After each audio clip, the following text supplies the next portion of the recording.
მოგესალმებით, თქვენ უყურებთ ნამდვილ ისტორიებს, მე ვარ თეონა გეგელია. დღეს გიამბობთ მთავარი მართლმადიდებლური ტაძრების შესახებ და გეტყვით, რით არიან ისინი გამორჩეულები. მადლობა ყველას, ვინც გვიყურებთ, აზიარებთ, იწონებთ ჩვენს ვიდეოებს, ჩვენს ახალ და ძველ გამომწერებს. თქვენი მხარდაჭერა, აქტიურობა, კომენტარები უიოლებს ალგორითმს ჩვენი ვიდეოები, რაც შეიძლება მეტ ადამიანს შესთავაზოს. რაც თავის მხრივ არის ნიშნავს განვითარებას და მეტ ეპიზოდს. ხოლო მათთვის, ვისაც ფინანსური დახმარება სურს, ყველა მონაცემი ვიდეოს აღწერაში.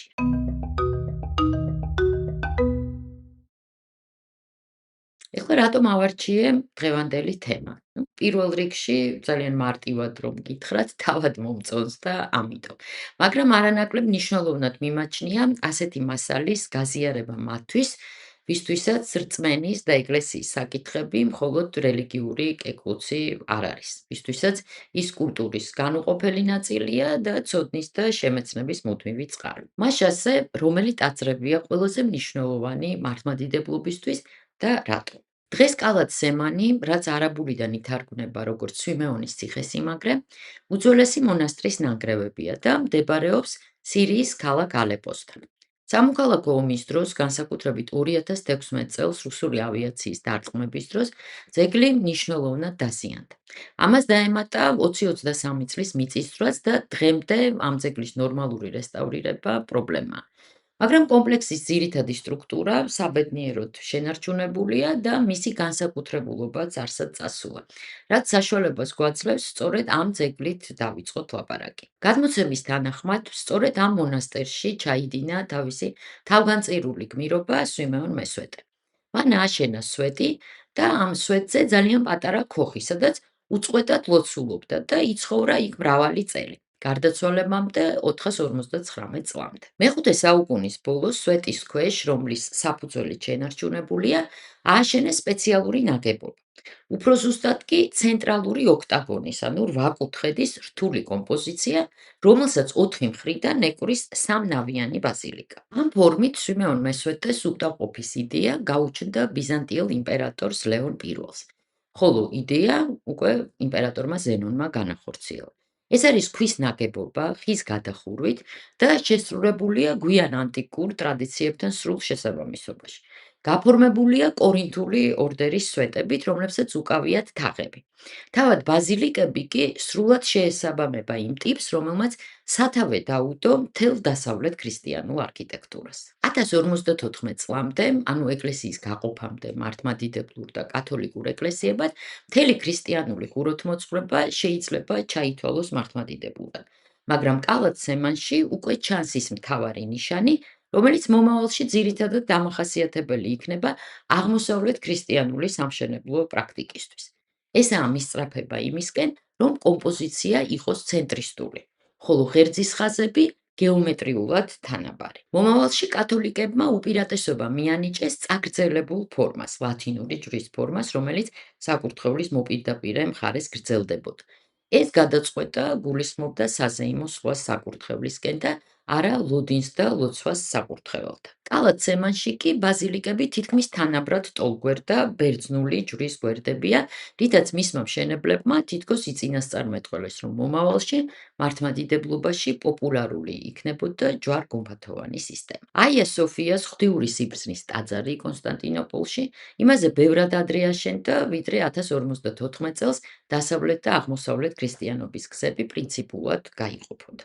აშენდა მე-6 საუკუნეში დამწვარი ბაზილიკის ადგილას, როგორც ხელახლა შემდგარი რომის იმპერიის პოლიტიკური და სულიერი სიდიადის სიმბოლო. თავად ღვთიური სიბრძნისადმი ტაძრის მიძღვნა იმაზე მიუთითებდა, რომ კონსტანტინოპოლი ხდებოდა არამხოლოდ მეორე რომი, არამედ ქრისტიანების სულიერი ცენტრი, მეორე იერუსალიმი.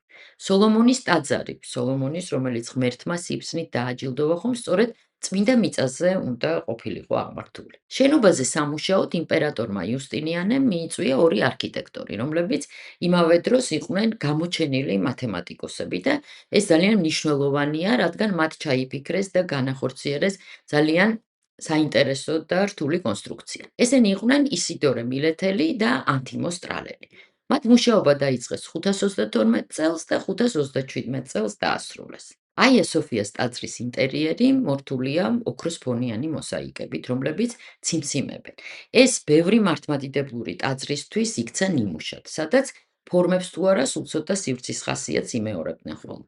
ეს სივრცე კი მიემართებოდა არა ქვემოდან ზემოთ, ან დასავლეთიდან აღმოსავლეთისკენ, არამედ მსუბუქი გორგალივით ბრუნავდა და უერთდებოდა შუქის ნაკადებს, რომლებიც გუმბათის ყელის სარკმლებიდან იხრებოდა. ტაძარი გახდა არა მხოლოდ მთავარი ყველა აღმოსავლეთ ქრისტიანული ეკლესიისთვის, არამედ ის იქცა მათთვის შენობის ნიმუშად, რომელშიც ეფექტურად მუშაობდა ახალი კონსტრუქციული პრინციპი. და მიუხედავად იმისა, რომ ეს პრინციპი ცნობილი იყო ჯერ კიდევ ძველი რომაული პერიოდიდან, მასშტაბურ დიდ შენობებში მისი გამოყენება დაიწყეს სწორედ ბიზანტიაში. მსხვილი გუმბათი ეყრდნობა არა უწყვეტ წრიულ კედელს, როგორც ეს რომის პანთეონშია, არამედ ჩაზნექილ სამკუთხა ელემენტებს აფრებს. ამ ხერხის წყალობით ცირკულარული თაღის დასაჭერად საკმარისია მხოლოდ 4 საყრდენი და ამ საყრდენებს შორის გასასვლელი არის ღია. ამ კონსტრუქციას აფრებზე მოთავსებულ გუმბათს მომავალში ფართოდ გამოიყენებენ აღმოსავლეთშიც და დასავლეთშიც, მაგრამ კონკრეტულად მართლმადიდებლური არქიტექტურისთვის ეს გახდა სამარხო. დიდ ტაძრებს როგორც წესი ამ ტექნოლოგიით აშენებდნენ. მან აზრობრივი დატვირთვაც შეიძინა. აფრებზე თითქმის აუცილებლად გამოსახავენ ევანგელისტებს, სახარების ქადაგებლებს, ქრისტიანული სწავლების საიმედო საყრდენებს. მართლმადიდებლობაში არსებობს ისეთი მნიშვნელოვანი ცნება, როგორიცაა სულიწმინდის მადლით აღსილი ხატი, ან ადგილი, როდესაც საკრალური ობიექტის სიწმინდე თითქოს გამრავლებულია მორწმუნეთა ბევრი თაობის ლოცვით. ამ მხრივ პატარა მონასტერი, რომელიც შორეულ კუნძულ ქიოსზე მდებარეობს, ერთ-ერთი ყველაზე ძვირფასი და დაფასებული ადგილია საბერძნეთში. ნიამონის მონასტერი მე-11 საუკუნის შუა წლებში დააარსა კონსტანტინე მონომახმა, რომელსაც აღთქმა ჰქონდა დადებული, რომ ააშენებდა წმინდა ღვთისმშობლის სახელობის ეკლესიას, თუ კი წინასწარმეტყველება ახდებოდა და ის გახდებოდა ბიზანტიის იმპერატორი. მონასტერს ჰქონდა კონსტანტინოპოლის საპატრიარქოს სტავროპიგიის სტატუსი, ანუ პირდაპირ ექვემდებარებოდა საპატრიარქოს, რამაც მისცა საშუალება ბიზანტიის დაცემის შემდეგაც რამდენიმე საუკუნე სიმშვიდესა და კეთილდღეობაში ეარსება. მონასტრის ტაძარი არის ღვთისმშობლის მიძინების ეკლესია. პირველ რიგში ის ცნობილია თავისი შესანიშნავი მოზაიკებით, მაგრამ ტაძრის არქიტექტურული გადაწყვეტად ძალიან საყურადღებოა. მართალია გარედან ეკლესია ჰგავს ერთგუმბათიან ნაგებობას, მაგრამ შიგნით ის არის სხვაგვარად მოწყობილი. ხმელთაშუა ზღვისპირეთის მიწებზე იმ დროს უკეთ იგრძნობოდა, რომ გუმბათოვანი მართლმადიდებლური ტაძრის ერთ-ერთი წინაპარი, მათ შორის კონსტანტინოპოლის აია სოფიას ტაძრის, იყო ძველი რომაული ბაზილიკა. ტაძრის გეგმაში ჯვარი თითქმის არ არის გამოხატული. ის უფრო იგულისხმება, ვიდრე არსებობს მასალაში. გეგმა წაგრძელებულია დასავლეთიდან აღმოსავლეთისკენ და შედგება 3 კარგად გამოკვეთილი ნაწილისგან. ნართექსისგან, შესასვლელში, ეს არის მიშენება შესასვლელთან, ტაძრის ძირითადი სივრცისგან, ნაოსისგან და ბოლოს საკურთხევლისგან. ყველაზე საინტერესო რამ ხდება ნაოსში. კვადრატში, რომელსაც გარე კედლები ქმნის, ჩაწერილია 8 წახნაგიანი ცენტრი. ფართო გუმბათი ეყრდნობა ნახევარსფერული თაღების სისტემას, რის გამოც მთელი ნაგებობა ემსგავსება ბიზანტიის იმპერიის ძლიერების ეპოქის ცნობილ ძეგლებს. წმინდა სერგისა და ბახუსის ეკლესიას, იმავე პატარა სოფიას ეკლესიას, რომელიც კონსტანტინოპოლშია და სან ვიტალეს ბაზილიკას რაონაში. სვეტიცხოვლის ტაძარს ქართული აუდიტორიისთვის დიდი წარდგენა არ სჭირდებათ ეს არც სპეციალისტებს, რომლებიც მას მთავარი მართლმადიდებლური ტაძრებიდან ერთ-ერთ უმნიშვნელოვანეს ძეგლად თვლიან.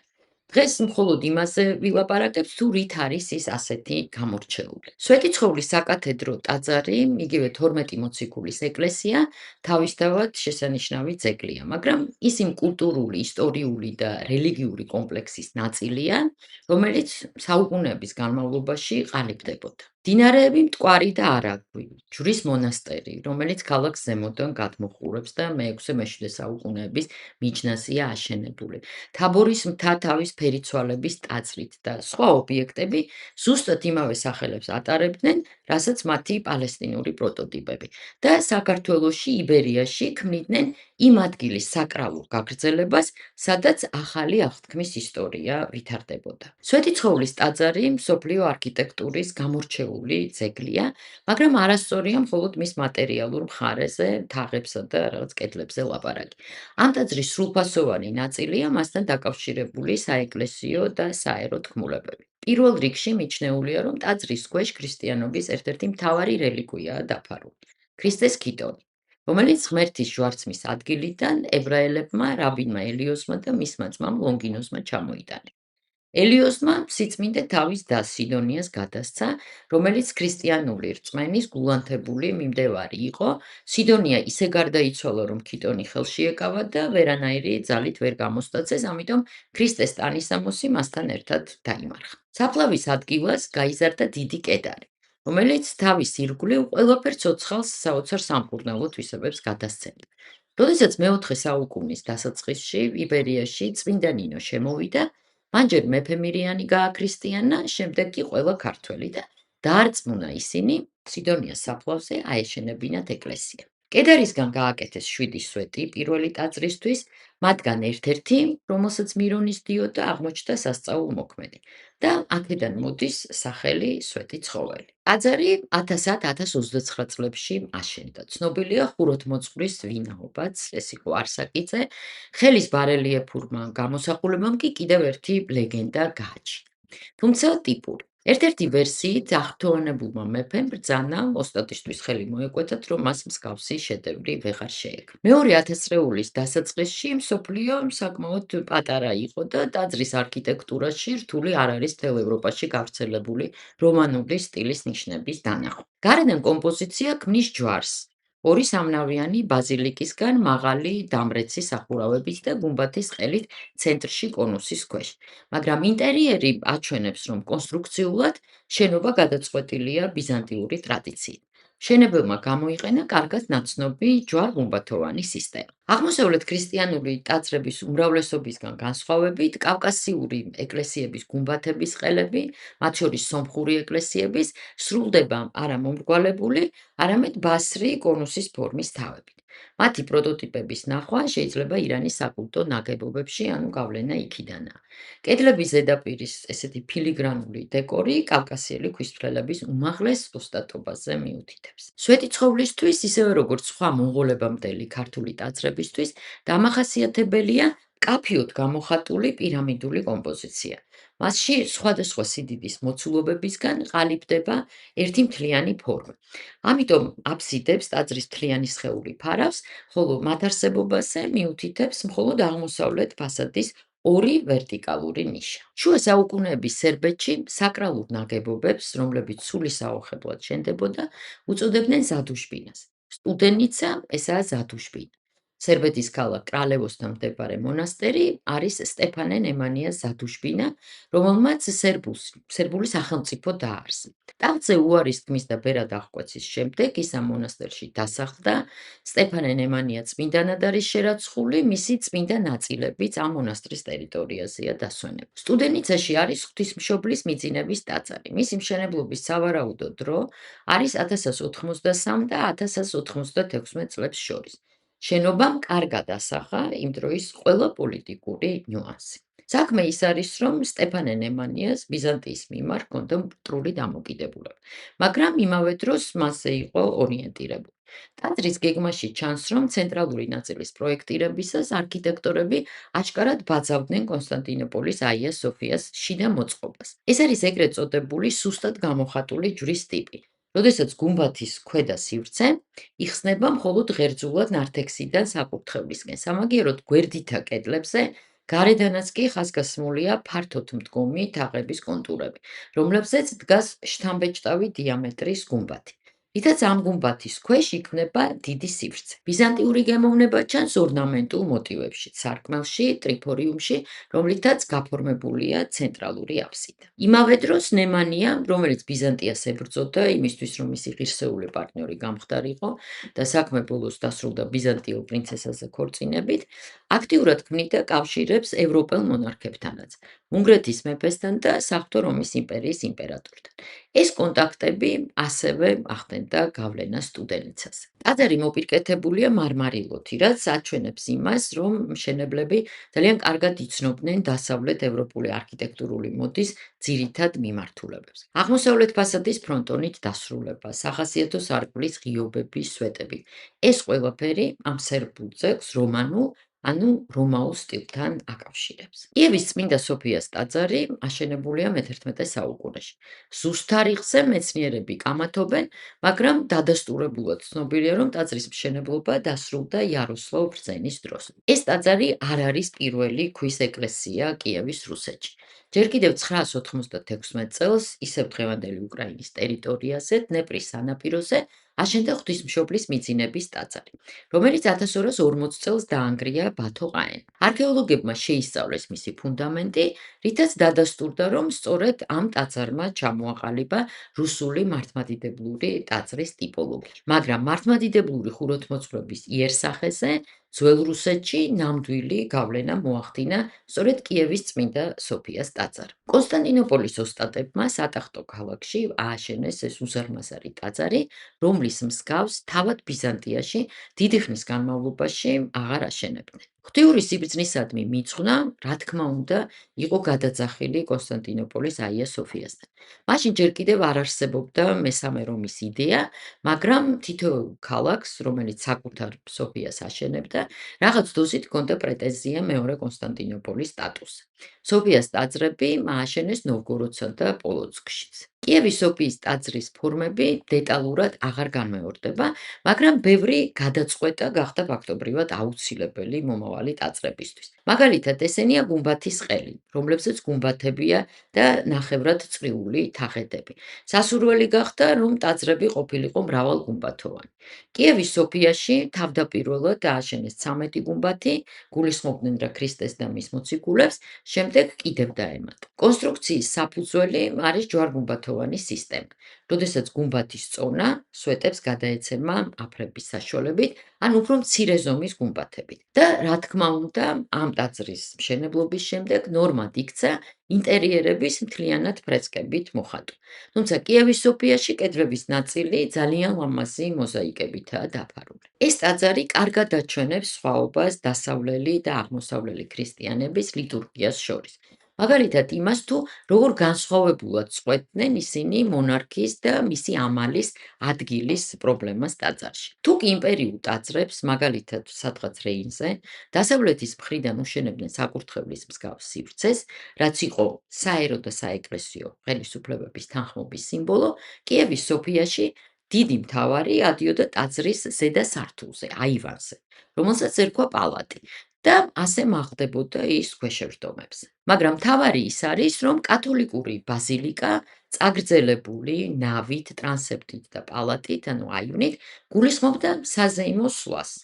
მართლმადიდებლურ ტაძარს კი, რომელიც როგორც წესი მკაცრად ცენტრისტული, ანუ წრეში ჩაწერილი ნაგებობა არ არის, ყოველთვის აქვს ცენტრი გუმბათის ქვეშ, სადაც საკურთხევლის კანკელის წინ მორწმუნე ლოცულობს. ამიტომ ამბობენ, რომ დასავლური ტაძარი, ეს არის მართალთათვის დაპირებული ზეციური იერუსალიმის გზის მიზნის სიმბოლო, ხოლო აღმოსავლური უფრო გვიჩვენებს იმას, თუ როგორ აქ მინილება მოწყობილი, რომლის შემოქმედს და განკარგულს ხშირად გამოსახავენ გუმბათის წვერში პანტოკრატორის ყოვლის მპყრობელის სახით. ნერლის ღვთისმშობლის საფარველის ეკლესია მდებარეობს რუსეთში, ბოგოლუბოვოში, ვლადიმირის ოლქში და აშენებულია მე-12 საუკუნეში. ამ პერიოდში ვლადიმირ სუსდალის სათავადოში ბევრი კარგი ტაძარი აშენდა, მაგრამ რუსული მართლმადიდებლობის ლომის უნივერსალურ სიმბოლოდ იქცა ეს არც თუ დიდი ზომის ეკლესია. შუა საუკუნეების ხუროთმოძღვრის გადმოსახედიდან კონსტრუქციულად მასში განსაკუთრებული არაფერია. ესაა ჩვეულებრივი 4 სვეტიანი ტაძარი, ჯვარ-გუმბათოვანი გადახურვით. მაგრამ განსაკუთრებული არის ადგილი. აქ მდინარეები კლიაზმა და ნერლი ერთმანეთს უერთდება, რის გამოც ტაძრის აშენებას დასჭირდა დიდი საინჟინრო სამუშაოები, ბორცვზე მიწის დამატება და ძალიან ღრმა ფუნდამენტის მოწყობა. მარტივი გადაწყვეტების გამო ნაგებობა გამოვიდა სადა, მაგრამ ძალიან მოხდენილი. ტაძარი გავს სანთელს, ძალიან ნათელია და მორწმუნეს უჩენდა უამრავ ასოციაციას. ეკლესიის გარშემო არქეოლოგებმა იპოვეს გალერეაც, მაგრამ ისტორიკოსები დაობენ იმაზე, თუ ზუსტად როგორ გამოიყურებოდა ეს გალერეა. ტაძარი აშენებულია თეთრი ქვით, კედელი სამფენიანია. აგებულია კირქვის ფილებისგან. მოუხატავი ზედაპირების ეს სითეთრე ანათებს და მიუხედავად იმისა, რომ კლასიკურ რუსულ ეკლესიას გავს, მასში გამოყენებულია როგორც აღმოსავლეთ ქრისტიანული, ასევე დასავლეთ ქრისტიანული არქიტექტურული სკოლების მიღწევები. ერთი შეხედვით ტაძრის ტიპი წარმოადგენს ბიზანტიური ტაძრის მშენებლობის ტრადიციის გაგრძელებას, მაგრამ ისტორიკოსები დარწმუნებულები არიან, რომ მშენებლები იყვნენ დასავლელები. ტაძარს ეტყობა ევროპელების მონაწილეობა. ისაა პლასტიკურად დამუშავებული. მარტივ მიდგომაზე უარი აქვთ ნათქვამი, როდესაც ფასადები მხოლოდ სიბრტყეებია და გადასვლები მთლიანი მოცულობის ნაწილი. აქ არის სკულპტურული რელიეფები. გამოყენებულია ისეთი მხატვრული ხერხები, რომლებიც რომანული სტილისთვისაა დამახასიათებელი.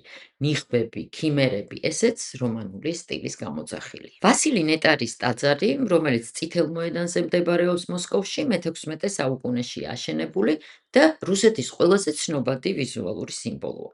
მაგრამ არქიტექტურული თვალსაზრისით ის ითვლება ყველაზე იდუმალ შენობად ადგილობრივი არქიტექტორებისთვის. თითქოს მის შესახებ ყველაფერი იციან, ის რომ აჩენდა ივანე მრისხანეს ბრძანებით, ყაზანის სახანოს დაპყრობის ნიშნად. ისიც რომ მშენებლობა 1555-61 წლებში მიმდინარეობდა, რომ მშენებლები იყვნენ პოსტნიკი და ბარმა და მაინც აბსოლუტურად გაუგებარია, რატომ გაჩნდა ეს შენობა, რომელიც ძველ რუსეთში არაფერს მანამდე აშენებულს არ გავს. ეს არ არის ერთიანი ტაძარი. აქ საერთო ფუნდამენტზე დგას 9 ცალკე ეკლესია.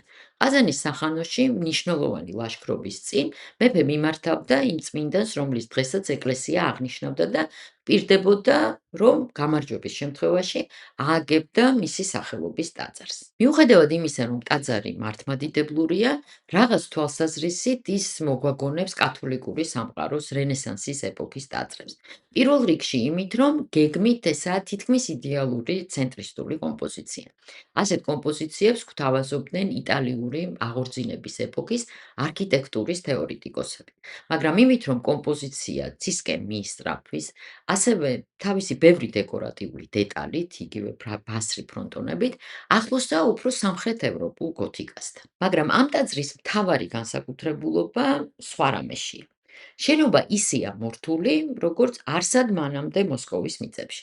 წითელ აგურს და თეთრ ქვას ემატება სხვადასხვა ფერის კერამიკული ჩანართები და მორთულია ლითონის მოოქროვილი დეტალებით.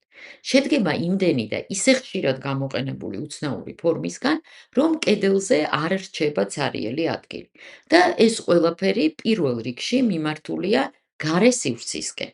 თითქოს პირაქეთა ეკლესიაა, სადაც ბევრ ადამიანს თავი უნდა მოეყარა არა მისი თაღების ქვეშ, არამედ გარეთ მის გარშემო. ტაძარი ძალიან მორთულია, თუმცა თავიდან უფრო მოგრძალებული გუმბათები ჰქონდა. გეგმით სიმეტრიული, მაგრამ საზეიმოდ მიემართება ცისკენ. და კრემლის გალავანში კი არ არის დამალული, არამედ ისეთ ადგილას არის აშენებული, სადაც ყოველთვის ბევრი ადამიანი იყრის თავს. წითელი მოედანი სულ ცოტა საკრალურ დატვირთვას იძენდა, რომელიც თავად იქცა ტაძრად, ხოლო ეკლესია მის საკურთხეველს წარმოადგენს. ჩანაფიქრში ცხადია და რა სიმბოლურია, რომ ამ კომპლექსში ჯერ ლენინის მავზოლეუმი ჩააშენეს და პრინციპულად არაშორებენ ამ ადგილს და თან ამტკიცებენ რუსები, რომ დღემდე რწმენის და მართლმადიდებლობის დამცველები არიან და არა წარმართები. ასე რომ ეს უკვე ჩემი აზრია, კიდევ კარგად არიან, თუ შევხედავთ ამ ყველაფერს რელიგიური კუთხით. მოკლედ, ვასილი ნეტარის ტაძარი იყო მნიშვნელოვანი გარდატეხი. ივანე მრისხანე, რომელიც მართლმადიდებლობის ერთგულით რჩებოდა, ხედავდა მას ახლებურად.